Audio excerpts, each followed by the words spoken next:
the moral crisis of that is what we're talking about here in the show. I'm doing this show today on September 10th because it has become clear over the last week that the President of the United States raped children. And this is not something that I'm going to move on from, because this is something that has been bubbling up for a while, and had there been actual true media investigations into Epstein and Leon Black and Apollo and how all this money trail goes and where Donald and how close Donald and Epstein were for all these years and how many times they raped children.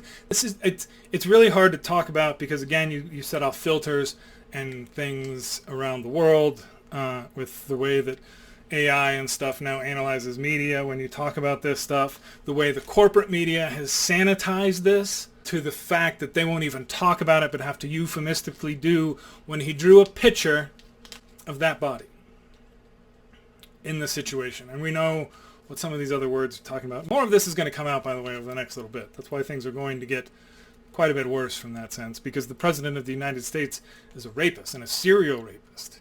And the moral crisis of that is what we're talking about here in the show. So one of the things that we need to get to, because when I say moral crisis, I know a lot of people kind of, I don't want to talk philosophy, but morality in the very most basic sense is just what is good and what is bad. And that is your system of morality that you apply to things that happen around you in the universe. And that's what it is. Your moral system is how you know if things are good or bad. And so the breakdown here that we have is a moral crisis because it's a crisis of information and believability. Because I know all of these people out there, they think of themselves as the kind of people who think that raping a child is bad, right?